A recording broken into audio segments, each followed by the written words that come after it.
Hello, everybody. Welcome to Fridays at 5. I'm Karen Taylor of the Color Vowel chart. We are here for a special panel discussion on a topic that we haven't touched on before, but one that is, I think, nearer and dearer to a lot of our hearts than we realize. This phrase that I've been using, at least in the promotional banners, is teacher entrepreneur. And so I just want to start with a raise of hands. Raise your hand if you would consider yourself an entrepreneur. Okay, and raise your hand if you feel like you would feel weird saying that you're an entrepreneur. Okay, and you can hold it to, you can hold your hand up in your mind if you don't want to own up to that, that's okay.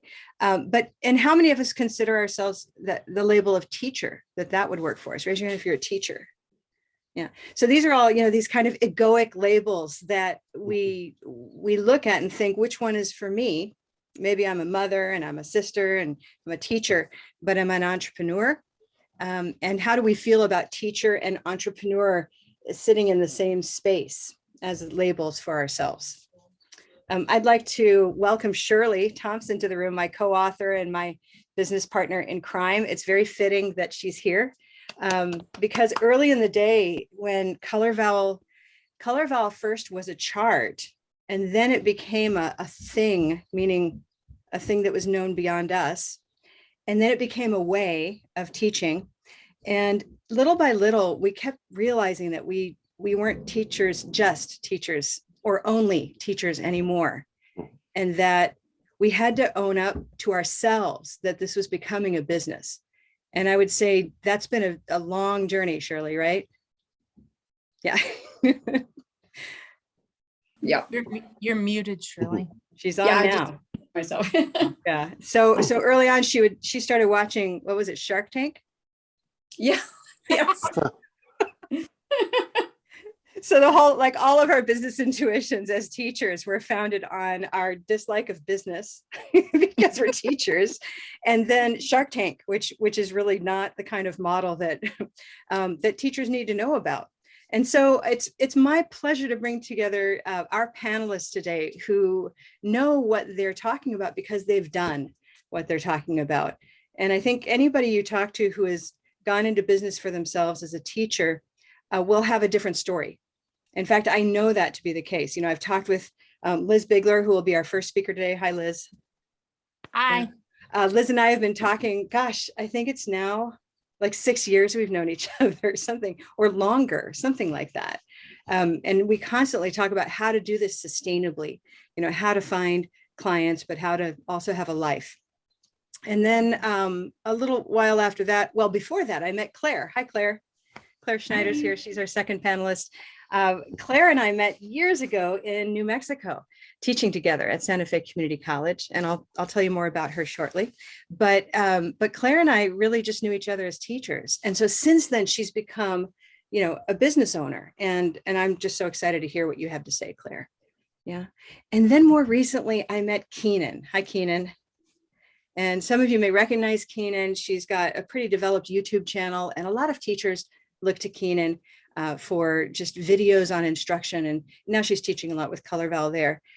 So we've been thrilled to lure Keenan into the Color Vowel tribe and to welcome her. And so she's been at it for a while, and we'll find out more about that too. But she's been looking into models, about how to scale, a term that we may be using a little bit today. And also I'll just mention what scaling is, because I think even if you never go into business for yourself, the idea of scaling is so essential to anybody in business.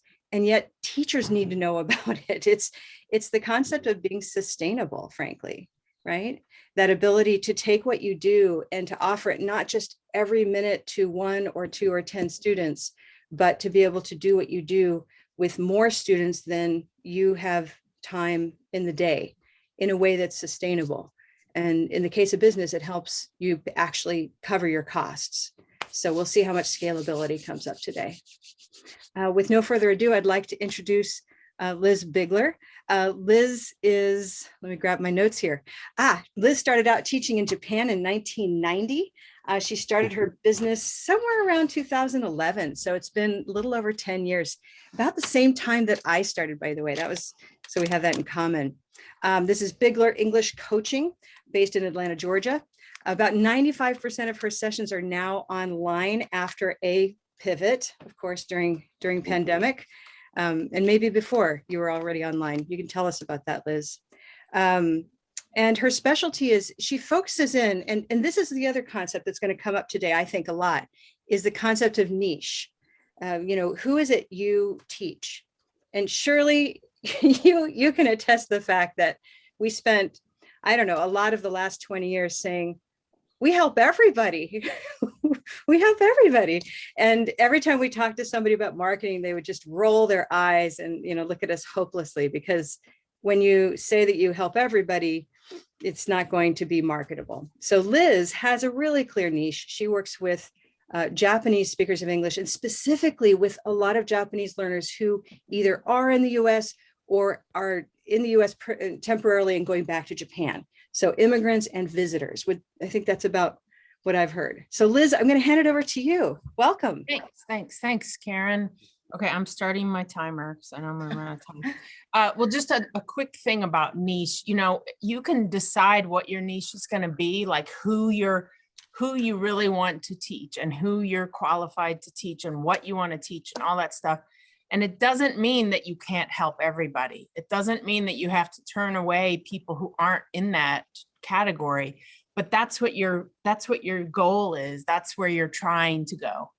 And that has been a really helpful concept to me. And I still, I have some students who don't fall in that category. I just started teaching a Vietnamese person who doesn't, it's a whole different ball of wax, but my marketing and my mental process is towards the people that I've decided that, that's what I want to do. So I started teaching in Japan. I was on the JET program. I had no idea. I'd never taught. I'd never been to Japan. I didn't know anything about teaching or about Japan, but that's how I got started. And then, that was over 30 years ago. And ever since then, when I first did it, I thought, I don't know what I'm doing, but I know that this is what I want to do. And most of you guys, if you're teachers already, you're already past that point. And then over the years, I've worked at a lot of different schools with a lot of different kinds of students and different, structures and everything. But I've always kind of taught Japanese people on the side, one-on-one or, in small groups. And so I finally decided, okay, I'm just going to do my own thing. And for a while, until the pandemic, I had an office. Well, not for the whole time, but I eventually got a little office. I just had a room in a office building that rented out, the rooms, and students would come to me and I would, teach them for an hour a week or whatever. And I tried to get people interested in Zoom when Zoom first came out. I was like, hey, this is really cool. Do you want to try it? And no one would go for it. Everyone was like, nope. So the pandemic sort of forced their hand, and it was like, well, okay, you don't have to continue working with me, but if you want to, we have to go online. And I gave up my office and all that, which was a sad day, but it was also, it's been really great for me to go online, because I always had to worry about getting students here locally in Atlanta, and then they would always eventually go back to Japan. That's kind of how it works. And then I would have to keep, so it never really stopped, and I had a hard time growing. But once I went online, I thought, okay, now I can teach anybody anywhere, but how do I find them? So that was a big challenge for me, was how to go beyond just local marketing. And I started working with a business coach who turned me on to Facebook marketing, which is different. It's very different from Google searches, where if you put an ad on Google, people search for you. So you have to know, what they're searching for. But Facebook marketing, you find them and plop this thing in their feed. And my business coach, a guy named Gideon Kumar, was like, you need to offer free classes so people can see that you are what they need. And I was resistant to that. I was like, no, I don't want to do that. It's all going to be a bunch of tire kickers and they won't show up and they just want something for free. I'm not going to do that. And he was like, no, trust me, if you do it right, if you do this marketing right, those kind of people aren't even going to see your ad. The only people who will see it are people who really need what you are offering, which is, pretty high level English speakers, but they have a hard time being understood.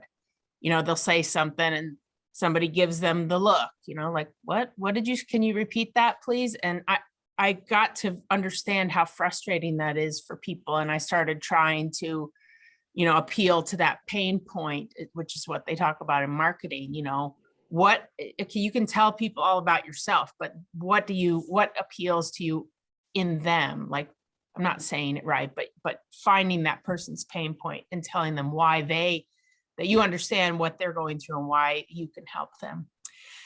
So I did start doing those free 30-minute lessons, and it was great. I mean, he was right. I mean, there were a few people who don't show up. They're probably about 10-15% of the people who sign up for a free lesson just never show up.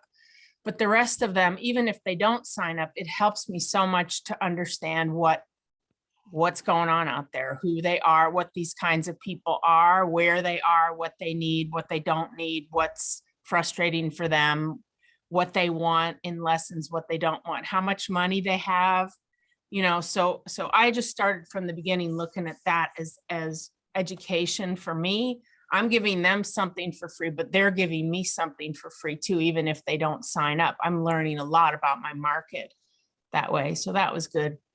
Okay, I have 2 more minutes. Well, that's 2 to 3 more minutes. The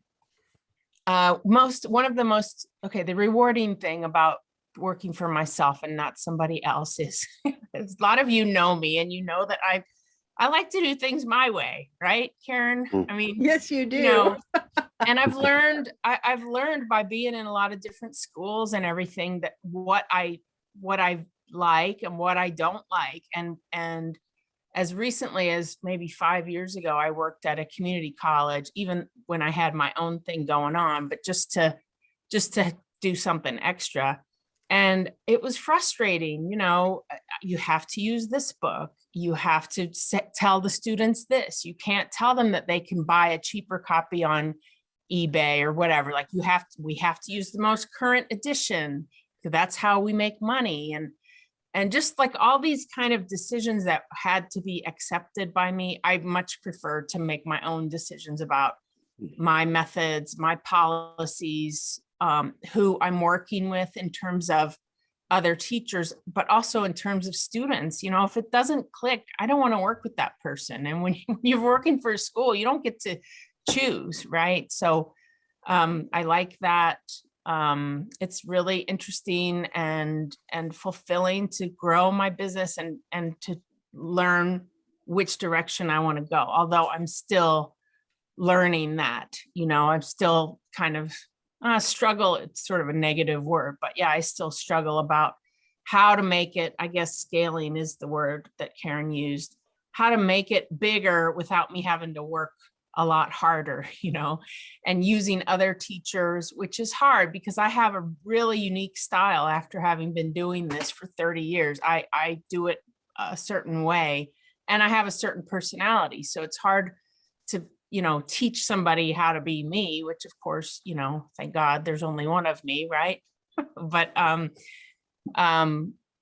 there are ways that I can use other people to help my business grow, and learning how to do that has been something that I'm still working on. How to pay people fairly, but also still make a profit. Okay, I have 1 more minute. Those are things that I'm still working. Okay, Liz, you can relax a little.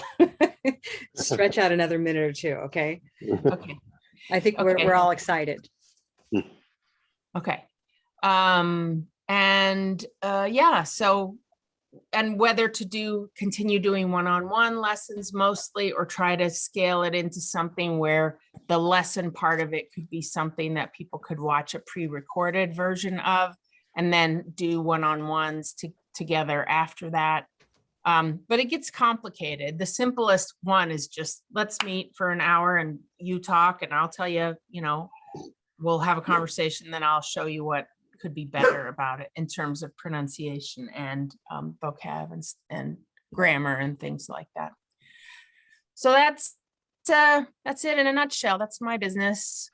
Literally, it's your business. Doug was asking, how many students do you juggle at a time? I added the word juggle, but how many do you have? Right. Right now, I typically have between around 20. Right now, I think I have 25. And that includes, right now I have 5 small group classes going from 3 to 6 students each. And then the rest are all private students. I still teach a couple of kids. I really like teaching kids, but that's not my target. Again, if I like the kids and they want to work with me and it's fun and they think I'm hilarious, then okay, let's do it. But otherwise, no, I'll find someone else. Thank you so much, Liz. This is a great time, and you see some questions coming in here. What we'll do is you can write in your questions for Liz and she can answer some of those in the chat.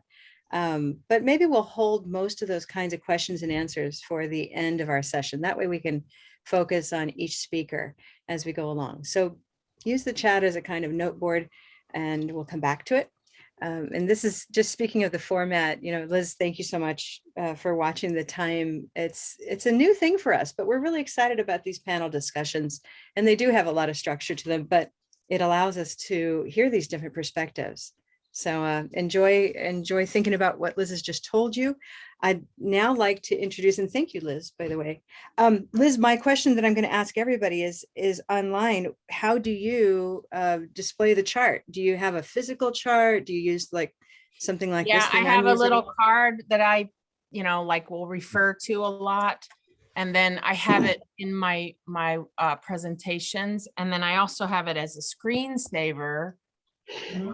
So I can pop that. Well, it's a desktop image, I have it as my desktop image. So I sometimes will go, okay, so you're making this sound, but we really want to make this sound. And, I'll just kind of pop it up there and show them. That's cool. That's fun. And how do you put this chart in students' hands, if at all?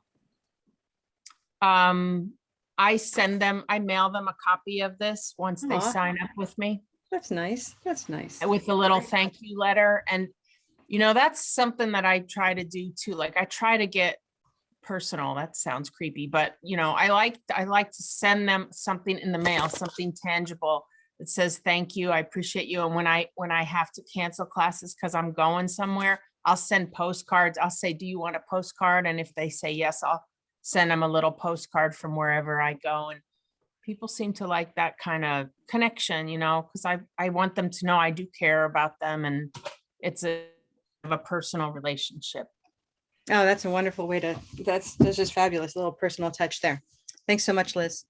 Hey, I'd like to introduce Claire Schneider again. Claire started teaching formally at Santa Fe Community College in 2011 when she and I met. I was actually the coordinator there, and she walked in for an interview and I snatched her up the minute I met her because she had just been trained with a colleague I knew and really respected. And she just has this aura that is Claire. Claire and I went on to work together really closely. We co-wrote a chapter that now appears in John Murphy's book, Teaching the Pronunciation of English. Right here, I'll put that in the chat so you can look it up and maybe even get it. But the two of us wrote this chapter based on Claire's classroom, working with I think those were low beginning adult ESL students that you had in there. And we learned so much that semester, and after that, writing that chapter, that certainly was a learning process. And so since then, though, and right about that time, Claire established her business, which is Language Matters, founded in Santa Fe. And it's focused on international students who go to Santa Fe. Who's been to Santa Fe?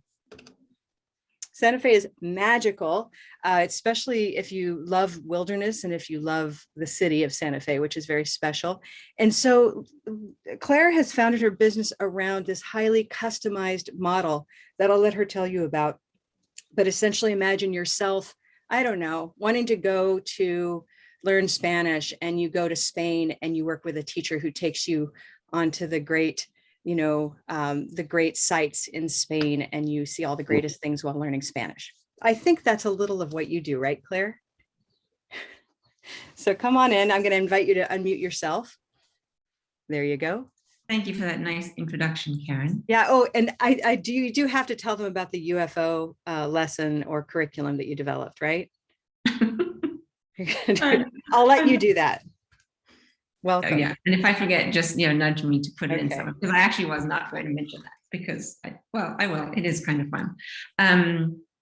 So yeah, hi everybody. I'm delighted to be here with you. And I identified a few mini topics to talk to you about today and look forward to your questions afterwards. I'm going to tell you a little bit about my background and how I came to develop this language school, what I enjoy most about it, how I learn about marketing, which continues to be my biggest challenge. And maybe at the end, I can share a few things that I've learned just by going along this journey. So I had dabbled in teaching English about 25 years ago, but did not, as Karen said, start teaching formally until I got that certification. And Karen took a grand leap of faith, in my opinion, by hiring me when I walked in that day, and gave me the opportunity to start teaching at the community college.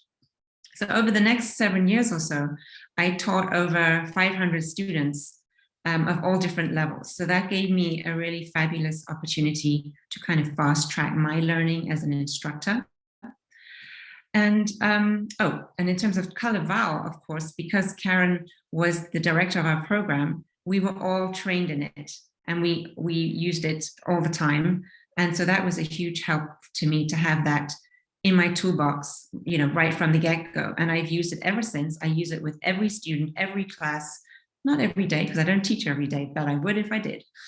And so, yeah, so moving on to a program that we developed at the community college. It was called Community Connections. And we used to take students out of the classroom into the community to help them practice in real life situations. We also hoped that it would help students, the immigrant students, feel more connected to Santa Fe and to things that were happening here. And it was a wonderful program. However, it was limited in that we could only take the students places that were free. And so it was during that time I thought, wouldn't it be fantastic to bring international students here who could afford to go to a restaurant, who could, if they wanted to go to a movie, could go to a movie. Could join a community college class in continuing ed. I had a student who did that, who was interested in movies. I had a student who actually did some volunteer work when she came. And so these kinds of things, really, then I had full control over what they did, working with them to decide on those things. And so I got inspired to start Language Matters while I was still at the community college. The other advantage of Santa Fe, I know Karen's already put in a good blurb. Oh, Karen, I just realized I forgot to start my clock, even though I set it up. Are you timing me? No, I'm not. Okay. So that's okay. I think I've probably I'll do this, 2 or 3 minutes. 2 or 3 minutes. Karen has already mentioned, that Santa Fe is a special place, and I knew that I could leverage off of that because it's a well-known travel destination throughout the world and in the United States. So that was helpful. And when I was thinking about what I enjoy most about my business, it is the cultural interaction that takes place when the students come. So I have an international background, having grown up in South Africa, and I lived in Europe and Asia. So being able to welcome people to Santa Fe, which is now my adopted home, is something that's just really close to my heart. So I also really loved working at the community college. That was really gratifying, I found, watching the students learn English and, be able to get a better job, get their citizenship. I really love that. And now I suppose I just see myself as being in a different phase of my professional development. And, I have to learn new skills, and there are new challenges, obviously, as a business owner. And I'm just enjoying the whole journey, really. I was going to mention that I did not have any personal experience with this. beforehand. But I do have two daughters that are in the startup world. One's in healthcare and the other one is in education, actually. So I could pick their brains sometimes, but only up to a point until they got tired of my questions. That was helpful. And that leads me to my third point about marketing. Liz has already mentioned several things about that apply to me. I would say, it's really very similar. In fact, we even had the same business coach. So we were kind of learning some of the same things at the same time or similar time. And it's really been interesting and challenging, definitely. And I continue to keep on trying to learn about it. The other thing that we have in New Mexico that is actually very lucky for us, and maybe you have it in other states, we have some organizations here, some nonprofits that help support businesses, small businesses. And they really are amazing. And all their services are free. They offer everything from mentorship, and I did have some mentors, to how do you keep your books? How do you even start a business? How do you even conceive of it and develop a plan for it? So that was really helpful. They also offered me a chance to participate in a digital storytelling project to create a marketing video. And at the end, I'll show you a few of my marketing resources that I've used, including this. And it just offers a more personal glimpse than the traditional marketing strategies and shows why I do, what I do and how it connects to my childhood. Some other resources. Well, I actually had these graph cards made. I'll show you a picture of those in one of my slides that I can just hand to people. That can be handy. So when COVID came, it was the end of my business, basically. So I pivoted to online teaching. I ran, like Liz, I ran Facebook ads, and I also increased my LinkedIn connections. I found that to be quite useful. So I only had about 250 connections when I started, and now I have over 500. So I just reach out to people, ask them if they want to connect, and sometimes I start up a dialogue with them that way. Let's see. So right now I continue to teach online, and I also have a few local students. But I think even if international tourism opens up, I'm going to continue teaching online because it just has so many benefits, and I actually really enjoy it much more than I thought I would. Shall I stop there, Karen, and switch over to my slides? Sure. Yeah, and we'd love to if you fit that UFO story in there. That's a great way to kind of round things out. I'll just give but yeah, we'd tip. love to see. I had two tips. I'll give one tip, something that I've realized when having gone through this process, is that it's really good to seek help whenever possible. And sometimes it's worth paying for it. I somehow came into this thinking was a small business. I should learn everything myself. I should get really good at everything. And some things are really difficult, take a lot of time, energy, and especially headspace. I find there's only so much I can keep in my head and work on. And I just had to give myself permission to let go of some of that. I don't have to be good at everything all the time. And so that's one of my takeaways. Amen. That's great. Thank you, Claire. You speak to so much of what I've experienced. And again, I'm looking at Shirley's name in the black box. Did you want to share a couple of images with us? Did you say you had some slides? Can I share my screen? Will I be able to? Let me try. Yes, you can. Oh, okay. And while I get that going.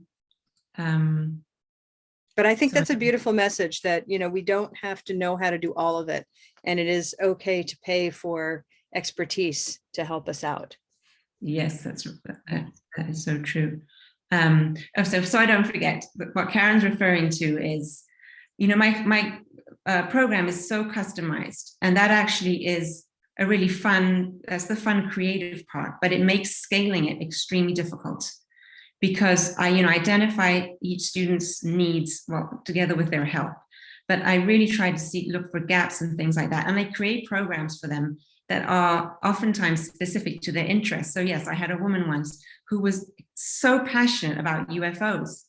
And she knew about Roswell and our museum in New Mexico. So I thought, well, okay, I'll make her a lesson about UFOs. And I actually was able to recycle that once. But I do things like that, you know, depending on their interest, I'll create lessons. And it actually just keeps it really fun and fresh for me. But like I said, it's not the kind of lesson I can use for everyone, but it's just part of my process. So should I go into presenter mode? That'll make it bigger, huh? Yeah, and you have about 2 more minutes. Okay, that's plenty. That's plenty. See if I can get this going. Okay. There you go. So here are the rack cards, and there's it's really just got basic information. It's also got a QR code at the bottom. You can see here. That's kind of handy because people can take a picture of it, and it takes them directly to my website. And where do you put those? Do you take them around town, Oh, Claire? Yes, in fact, that's on my to-do list. The tourism shop outlets, and I give them to people. I actually think I'm going to start marketing more to some of the hotels now that we're doing more in-person things. And so I'll send this with a letter, let's say, and offer to maybe come in and do staff training, things like that. Wonderful. Here are just some snaps of some of my Facebook ads that I dug out. So the business coach said it's really good to use kind of natural photos, authentic photos. They don't, in fact, they shouldn't be professional and look too kind of perfect. So they can even be a little bit, I don't know, kind of silly or whatever, just natural to attract more attention when it pops up on their Facebook. Mhm. I offer a an assessment lesson or like a needs assessment, similar to what Liz was saying. And I have a presentation that I go through with them that just shows them various things about my program. If we have time at the end, I'll show you that. Otherwise, I'll move on to my website. Actually, I probably could show this briefly. It basically just shows my services, what the program looks like. He's a student. I'll show him a few testimonials. Oh, those are nice. Some from different people, different eras of my teaching. Excursions that students go on when they come. Because even though they're online, I'm sort of hoping that some of them will show up. And one of them has already actually shown up.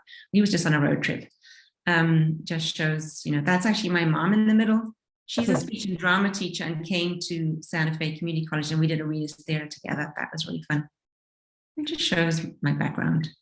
I asked them if they know which flags these are the countries I've lived in, etc. Wonderful. And then I show them my website. Actually, I don't. And is that something that we can talk more about that in the Q&A, actually, about websites and just, again, that extent of how much of it do you do and when do you bring somebody in who might know a bit more? And I know everybody's going to be interested in that too. Okay. This is lovely, Claire. Here's the video. Do you want to see the beginning and end? I think we have just, we're right on our time. So if you have, if it's just a moment, we could do that. I'll just show, in case this is something that anyone's interested in creating. It basically starts off with me as a child. I'm going from England to South Africa on a boat. And then it sort of traces my life, and it has audio attached. From England when I was 6. Everybody seemed really South African. And so it just traces my life. And it is important because there's a section when I talk about being at boarding school and learning Afrikaans and being bilingual, but never feeling confident using Afrikaans outside the classroom, because I never did it. I didn't have Afrikaans friends. I never needed it. And so it talks about that, because that was really a critical piece for me in designing my program. It just shows me traveling. And at the end, it's basically to invite people to Santa Fe. And voices behind in the land of enchantment. Huh. As you develop the This is wonderful, Liz. I'm hearing just how important your own story is in connecting with students, with clients. Yeah, so thank you. That is the purpose of that. And I just want my last slide just to thank you for organizing this. Oh, it's and to all of you for being here, and to wish you a green tea peaceful weekend. Well, that is what Claire creates for students. I've been up there to Language Matters, and it's just such a peaceful place. So thank you so much, Liz. I'm going to ask you to stop share on your screen there. That was Claire. not Claire. Liz. Oh, did I say Liz? Well, thank you. Claire My and second Liz. name is Elizabeth, so you can almost be forgiven. There Maybe we you didn't go. know that, Liz, but it is. Thank you. Well, that was fabulous. So many, and again, everybody, please write your questions over in the chat. I know I just wrote down about 5 that came to mind, but it's so great to just see how that's evolved for you and how you've maintained this personal piece. I already see a big difference, that idea that you could say, well, they both specialize in Japanese clients. Well, Claire's very local, and Liz has pivoted from super local to being entirely online. So really different business models, as it turns out. Pretty interesting. Thank you so much. Keenan, hi there. I'm going to take a look over there. Everybody, I keep kind of manipulating the way that you see things today. So don't be afraid to go in the upper right corner of your window to change back to gallery or to see what you want to see. I'm very happy to introduce our third panelist today, Keenan Rhodes. She's been working as a speech language pathologist, an SLP. Someone else recently introduced that concept as a speech language person, but either way, an SLP since 2010. She shifted her specialization to accent modification and English pronunciation in 2014. So Keenan comes with a very different perspective than an ESL teacher moving into this space. And we'd love to hear more about that. She started her online business, The Clear English Corner, in 2017. So happy 5-year anniversary there. She's based in St. Louis, Missouri, and serves clients around the world, but a lot of them right here in the US. Her training program, and that's a phrase I want us to hold on to because it's back to this concept, I think, of scalability, right? Her training program is delivered entirely online through an online course platform and live Zoom sessions. Notice all the use of passive there. Again, that's evidence of scalable. It is delivered and provided. And then there's this live piece. So we're going to hear about that. And one thing that makes her business special is this focus on mindset. Would that be the growth mindset, Keenan? Yes, definitely. Progress over perfection, not getting caught up in the details, learning how to train our brains not to think so negatively about how we speak. Wonderful. Well, that's precisely what we are excited about hearing about. So I say welcome and I hand it to you. Here we go. Thank you so much, Karen. I'm super excited to be here with everyone this afternoon. I thought I'd just share a little bit about my journey. It is a little bit different and how I got here, which surprises me someday. It's like where I am sitting at this point with this business I never planned for. Some pros and cons of operating my own business and some of the biggest things I've learned over the past few years.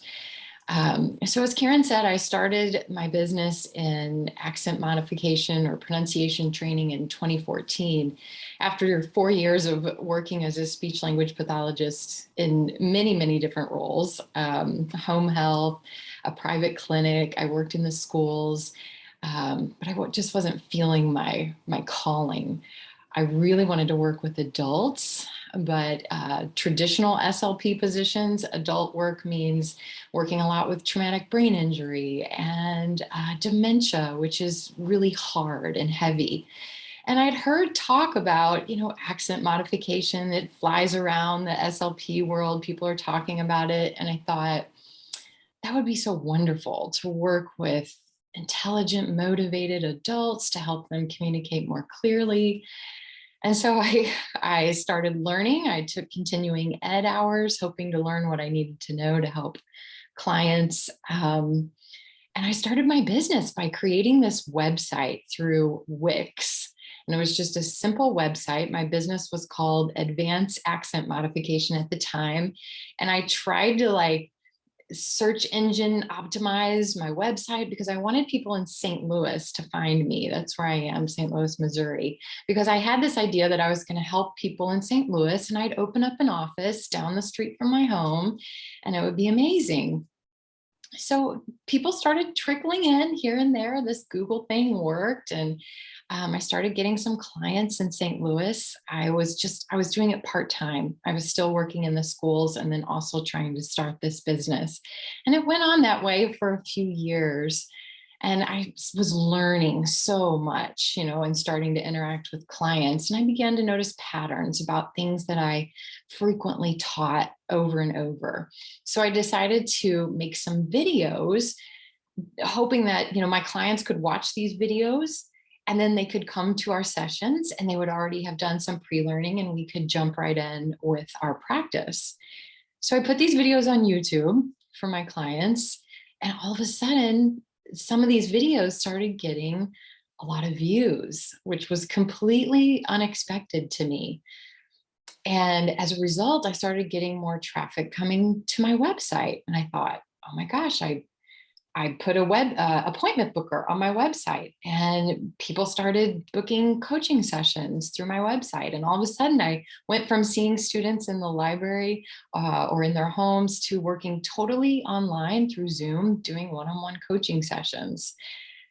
And then I realized I was potentially sitting on a different kind of business than I ever envisioned, but I had absolutely no idea where to go, what to do with it. So I dug into learning about online marketing, online courses, what was the potential for me.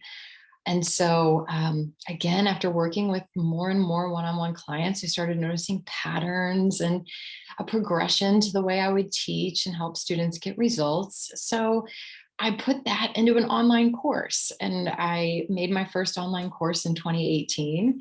It was about vowels and rhythm. And this was before I really found Karen. And so, it's so much better now. But that I was able to go from teaching one-on-one to teaching one-to-many, which really, really changed my business. So since 2018, I've revamped my course. I've expanded. It's become a program that I was releasing 3 times a year. It would open for enrollment and then close. And as we discussed, it's a training program that the primary content is delivered through pre-recorded video. And then I meet with students live in groups to do question and answers and live coaching, and sometimes one-on-one sessions as well. I've done a variety of different things there. I'm revamping the program now and getting ready to open it so that it will be open all the time. It will be called the Clear English Academy, and students will be able to enroll throughout the year. So it's exciting, but it's really been an unexpected journey for me. If you would have told me back in 2014 that this is what my business would have looked like, I would have been like, psh, I thought I was going to be sending out like snail mail, real mail to people to try to market. So it's been a journey. Some of the pros definitely of having my own business and being a coach are being my own boss. I'm in control of my time. That was a big thing for me in starting my own business. I wanted to be able to be with my kids while they were little and still wanted to be with me and be able to do fun things as a family. I get to create the vision of the business and what the message is going to be, and the kind of the feeling behind it, which is fantastic. I get to connect with amazing people from around the world. Like my students just amaze me. And without the internet, without this online business, we would have never connected. And it still astounds me every day. So and my work is very rewarding, very, very rewarding to see my students make progress and have breakthroughs in this key component, which is communication. Some tough stuff, again, is being my own boss. Being your own boss is challenging because you are in charge of your own time and you are in charge of all the decisions. I have a business coach who she framed it nicely in saying, if you have your own business, you really have 2 full-time jobs because you're delivering the service, that you provide, but then you're also marketing and customer servicing and all the operations. I mean, it's really, you could say, more than another full-time job. So that can be a lot. And going back to trying to find help in doing those things, as Claire had mentioned, and Liz as well, that's something that I'm working on. But especially when you get started at the beginning, doing everything on your own, it can be a lot. It can also be kind of lonely as an entrepreneur on your own. A lot of us work from home, and, you don't go to an office where you meet people and share ideas and interact. And so that can be tough as well. I think some of the biggest things that I've learned over the past several years, number one is to invest in learning. And this has come up, from our other panel members as well. You could figure it out all on your own. You could, but it's going to take a lot longer. And especially if you're interested in developing an online business, at this point, there are so many that have gone before us, and there are so many that are willing to teach you and are willing to teach you well. So find someone that you resonate with, that you feel you can learn from, and follow their lead. Find mentors and learn from others. And it is definitely worth investing in that. To avoid isolation, connect with other entrepreneurs, join masterminds, to get those ideas flowing. When we're alone, it breeds doubt and uncertainty. And I know for me, sometimes it can keep me from moving forward, question things. Whereas when I have someone to talk to and share ideas with and brainstorm, it dissipates, those feelings dissipate, and it becomes easier to keep moving forward. Another thing, especially for online business, stay in your own lane. Sometimes you have to keep your blinders on. If you want to develop an online business, there's a lot going on out there, and it's really easy to look at other people and think, oh my God, look at what she's doing. It's so amazing. I'm nowhere near that. And it leads to more of that questioning and self-doubt. But you really can't compare your beginning or your middle to someone else's middle, or 10 years down the road. And just know that what you're offering is unique.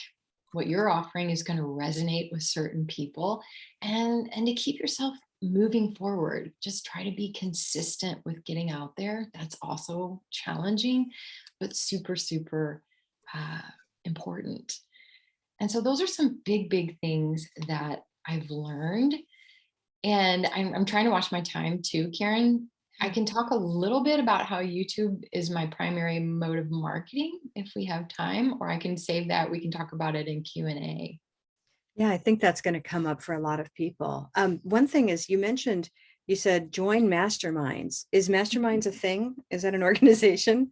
Can you tell us about? Oh, no, I meant there's different business group masterminds. You can find other entrepreneurs online. Okay.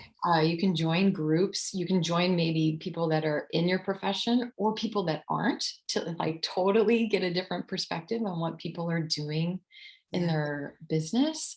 And it helps to kind of get out of that, I'm all alone feeling. Yeah. That's a feeling I'm pretty familiar with. Even when I have Jennifer and Shirley and everybody, I'm sure we can all, identify with that. Yeah. Well, thank you. No, I think that's a great segue in. First of all, I'd like to thank everybody on the panel so far. We've got, thank you, Liz and Claire and Keenan, for all of your insights. A little round of applause to segue into Q&A. That visual piece is so nice. That question of YouTube, I don't know, how many of you have that on your mind? If I go into business for myself, do I have to make all these videos? Liz, I think you asked me a question like that recently, right? Yeah, I want to know. Can you describe just your sort of painful thought that you had? It was do I have? Oh, no, I don't remember. I don't remember what my painful thought was, but I feel like the production value has to be good. And I do record all my lessons and everything, but I don't put them up on YouTube because I feel a little intimidated to have the whole world looking at them. But I want to know more about how you use it as a marketing tool, Keenan. Yeah, Keenan, do you put all of your lessons on YouTube? I think that's sort of an important question to clarify. What is it that's on YouTube versus, is there another whole world of Keenan Rhodes that isn't available to the public? Yeah, there is. There's another whole world, Karen, and it's the training program. And a lot of people will ask, my mother-in-law, she's always like, why would anyone buy anything from you? It's all online. I was like, well, there's a difference between getting a quick question answered, finding a little snippet as opposed to joining a program that takes you from step one all the way through a process, getting you to a certain result at the end, to where you log in and you follow a specific curriculum. So my YouTube videos, and this is a challenge, like I don't love getting in front of the camera and recording videos. It's always something I have to like gear myself up for.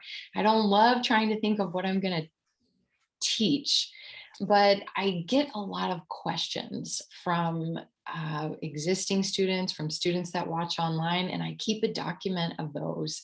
And a lot of times the lessons are answering those specific questions. And so it's very small pieces that I guess if you had all the time in the world, you could piece them together into a type of curriculum. Or if you're looking for something very structured, then the program is more appealing. I wrote in the chat while you were talking about your YouTube page and how your videos started taking off, that you have, a large number of followers, and everybody said, wow. I put the number in there, like 347,000 or something. I think it's important, and I'd like to invite each of our, each of the panelists to reflect on, when you're marketing, we have to remember there are millions of language learners out there. And now with all of our online marketing, we have access to all of them. And so, there might be that number of people who can piece together those videos into a curriculum, but they're in the minority. Mm-hmm. So how do you find, each of you, this is my question for the panel, how do you find your sweet spot of who comes to you, and how do you cultivate that? Like, for example, the level might be one thing. Do you have a kind of a sweet spot of the kind of person who comes to you? And then if you can elaborate on that, how do you find them? Why don't we start with Liz? Can you speak to that a little bit? Oh, I put it in my, most of the people that I get now are either local people that I still run a little ad in our local Japanese newspaper. And so I get people from there, and then word of mouth, people that already have me as a teacher. And so they'll tell the other people, what my specialty is. And then in the Facebook ads, I specify, I say this is for, intermediate to advanced level speakers of Japanese. And then my friend who's here on the call, helped me translate it into Japanese so that, somebody who isn't Japanese probably isn't going to read it. So. Okay, there you go. Exactly. Just making it accessible to those folks. Claire, do you have anything to add as far as strategies go? Yeah, that's a very good question.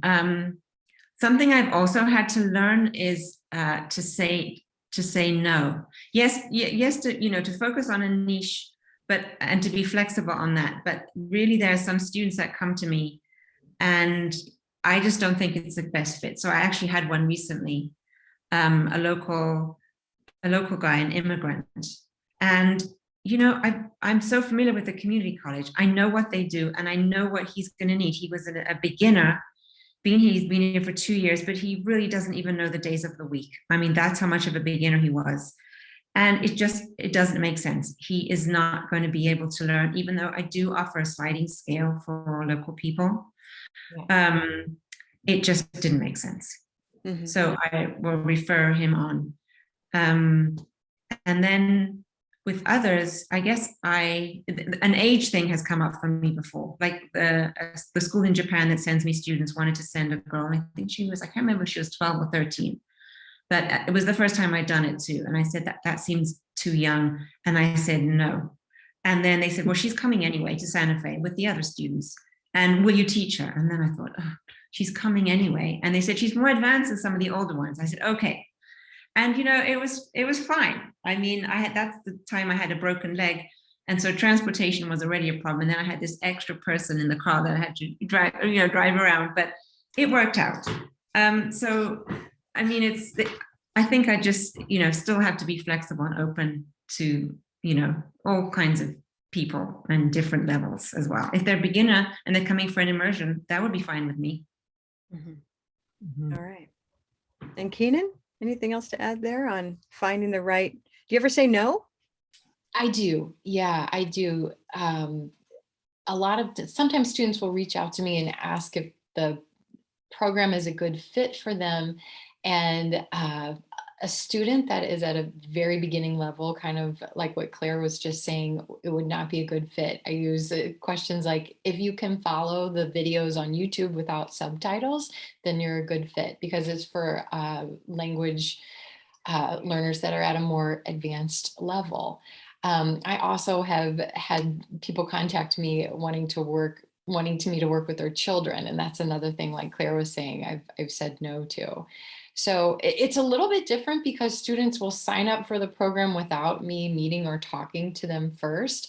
And it's kind of like what Liz was talking about, where I'm targeting a certain person with my videos. They're usually at a higher level. Like, I'm targeting a person who's more advanced in their language speaking, who's really looking for help with pronunciation. But you still get a variety of different types of learners. And I have had some students in my course that are at the beginning stages that have absolutely blossomed. So, it really depends on the person a lot of times. So I kind of try to keep in a zone, but still welcome in a variety of different people, because depending on motivation, the results are very dependent on the individual. Yeah. Well, I'm going to ask the question that nobody has asked, and I think it's telling. We started off with that question of, how many of us call ourselves entrepreneurs, and how comfortable are we with that? Nobody has asked, but maybe you're interested. How do you set prices? And I'm going to ask our panelists, and I'm just going to go ahead and put a couple of links, by the way. Take a look in the chat for upcoming events. That way I don't forget. But we do have some upcoming events that folks should know about over there in the chat. But my panelists, I'm curious, have you ever felt that you've set the price too high, or is it always that you've set the price too low? And how have you found your workable rate, or have you? And I'll just go back in order again. Liz? I've raised my prices over the years as I, I'm offering a better program. When I first got started, I didn't really, when you don't really know what you're doing. And even for me with online, when I first started teaching online, it was like, I don't really know this technology very well. So I'll start my price low, and they're sort of my guinea pigs or whatever. Teaching wise, I knew what I was doing, but it would apply to teaching too. And then I've just kind of raised. And then I talk to them. If they say, oh, that's too high, that doesn't mean that it's too high for everybody. But if it's too high for everybody, then I have to kind of stop, And a lot of my clients, not a lot, maybe half of my clients, their companies will pay for their English lessons or help them pay for it. So I have just started like asking them after I get to know them a little bit. I ask them that. I just ask them, are you getting any assistance? And if they say, I don't necessarily price it different if they do, but that goes into my figuring of how much I'm going to charge them. And then for group classes, it's less. So if my price for a individual lesson is too high for them, and I can kind of tell, again, these like get to know you 30-minute things. We just talk about what their situation is, and I'm assessing their English. Somebody asked about assessments in there too. I'm assessing their English with one part of my brain, but the other part, getting to know them a little bit better and getting an idea of, what they drop hints. They'll say, well, I went to a school, but it was too expensive. Then I'm thinking, well, then I'm going to be too expensive too. But I feel like I've kind of pushed it up to where I can't go a lot higher and still have, but everybody would rather make $50 teaching one person for an hour than a $10 an hour teaching 5 people, Mm-hmm. But you can also have a sliding scale, like Claire said. There are lots of great questions, and I think what I'll do is kind of share questions to different panelists and just kind of share the love here. There's a great question about sort of, is it one lesson at a time that they pay for, or are they committing to, say, a month of lessons? Because there's a certain amount of security that we need too as the provider. Liz, Claire, have you done anything with that where you have them buy sort of a package of classes, or it's all up front for a whole experience? I usually recommend that they start off at least with 4, because I feel like that's not such a big commitment on their part. Mhm. And it'll give us a good sense of, if it really is a good fit. I thought about offering them a discount for a while if they would sign up for like a bigger package. I ended up not doing that. So far, I'm not doing that. And I find a lot of them like to renew every month. I don't know, they somehow like this 1 month 4 at a time and then doing another 4. The biggest, the longest term client I have just right off the bat signed up for over like almost a year's worth of classes, like over 30 classes. Wow. So, that's actually really fantastic, because I can plan his curriculum way in advance. It sounds like a lot, but actually we're 2/3 done, and it's going fast, and it's really nice to know you have a student. I find for 8 to 12 sessions is a good chunk of time. So I haven't, that's where I'm at right now, but I might change. It might change. And Keenan, I think you've probably taken that to really a platform level and said, I have a vision, or I have a plan for you, right? And so how long is that plan that you have for your students? Like how many weeks? Yeah. So Cautious to Confident, my previous program was an 8-week program. Mhm. The new Clear English Academy is 16 weeks of curriculum, but it comes out a little bit slower. Cautious to Confident was kind of like a fire hose. Some feedback I got was it was a lot to go through in 8 weeks. So we're spreading it out a little bit. But pricing is always an issue. It's always a question. I'm struggling right now with how to price the academy, and will it be paid up front? Is it a monthly subscription? What happens? And I think in our field, there's we're all, just heart-centered people. And this feeling that like, well, I should probably be doing this. I should not be getting paid a lot of money, but I think it's a mindset shift too, that you can continue to do that good work. You can provide work for free, but also build a business that generates income so that you can make a better business to help more people. And that's been a big mindset shift. Yeah. Well, and the shift is, as for years I've been told, is it an expensive hobby or is it a business?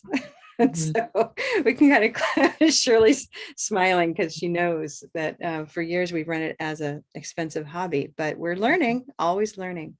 Well, gosh, there's so much more. I think what I'd love is to close down with one more question, which is, we've talked a lot about in the business, well, somewhat on the business too. That notion of in the business versus on the business, in the business would be, what do you teach them? How does it go with the student? That kind of thing. And on the business is everything outside of being the teacher inside. So I'm curious, is there a lesson learned that our panelists can share, a business lesson learned that maybe is some kind of a little tip for our audience, of maybe a lesson learned the hard way, or something that you want to share as a closing thought? And I'll start. Let's go reverse. Keenan, do you have a top of mind tip or word of wisdom? Well, it really goes into what we were just talking about the hobby or an actual business. And I think that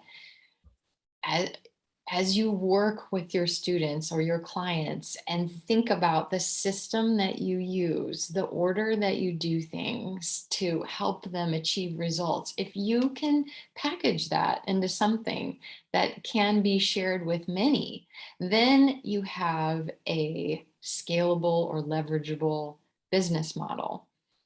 And And it's fantastic. We feel like everyone needs individual attention. I know I struggled with that as well, but the fact is there's a lot of commonality amongst our clients and students that if we can package that core knowledge and then sprinkle in your small groups or one-on-one fabulousness, you know what I'm trying to say, then it really is, it can turn into something really, really wonderful for you. Wonderful. Thank you. Claire, any words of wisdom? Yeah, I couldn't agree more with what Keenan just said. It's so true. And then I suppose, and also part of that, I think is just, not waiting to be so perfectly ready or having all the answers. This was not easy for me because I kind of like to know where I'm going and what's going to happen. But to just say, I've got these skills or I've got these things that I know could be useful and could be the start of a business. And just kind of at a certain point, after some planning, obviously some planning is important, just jump in and kind of see what happens and let it be somewhat organic. Yeah, I would say that is a lesson I've had to learn, and then be flexible, pivot, and keep on, changing direction when we need to. wonderful. Thank you. Hey, Liz, final word. Yes, I think that professional development and in a way, the pandemic has been good because everything, all these conferences, all these organizations, all these things that used to be local and inaccessible are even now accessible to everybody who has a computer, So I really recommend getting involved in LinkedIn, Facebook groups. It's a time suck, but you can also learn and start hanging out with people who are where you want to be or who have experience that can be helpful just to help guide you. So I really recommend a lot of professional development with things that you're interested in, not just about teaching, but about technology, how to use Zoom and how to use recording software. And for me, a big challenge has been trying to okay, I want to do everything, but what am I going to put my time and my money into, and being kind of judicious about that. Mm-hmm. And then, as Keenan said, being flexible. Where she is now is not where she thought she was going to be when she started. So she, yes, pivot and be flexible, but also for me, I realized I can't just try to do everything. And in my mind, I thought of an analogy where I was like a farmer and I was trying to grow beans over here and lettuce over there, and maybe I'll get a couple of cows and and I was just like running around in my mind, right? My mind trying to grow all these different things, and not everything was kind of dying on the vine because I wasn't really attending to anything in particular. So, even though you have to be flexible and be, open to changing your focus, you still have to have a focus, and of course your focus has to be what you're really good at and what you really like. And you have to have a market of people who can pay for it. That's the thing. That's right. Wonderful. Well, hey, I think we could have another couple sessions on this, but I want to thank us for now. Fridays at 5 is from, top of the hour to the other top of the hour. We went 10 minutes over because it was so fantastic. Thank you to Liz and Claire and Keenan for being here with us today. Another visual applause from everybody. We do, Color Vowel supports small businesses. We do offer licensing where you can use and leverage your Color Vowel training through branding with us and be able to advertise with Color Vowel so that students know to look for you from our website. And so if you're interested in talking about that, reach out to us you can reach me at Karen@colorvowel.com. Once again, we do have some courses starting up. We look forward to seeing you. If you are looking for training, our level 1 course is open. We start next week. We have a Blue Canoe informational session on how to bring Blue Canoe into your schools. That's also next week, as well as a free informational session on Color Vowel. Tell your friends. And I think there was a 4th event there coming up that let's see, Fridays at 5 next week, 2 weeks from now, Fridays at 5 will feature what teachers need to know about Spanish speaking learners. And so if you were here for our session 2 weeks ago on what Japanese learners bring to the table for English pronunciation, we're doing the very same thing with different panelists for Spanish speaking learners. We do hope you'll join us for that. I want to thank everybody once again, everybody who came. If you're watching, join us sometime live, and have a great weekend. Stay safe. Thanks, everybody. Bye-bye. Bye. Bye. Thank you. Bye. Thank you Bye. guys so much. Thank you. So great to have you.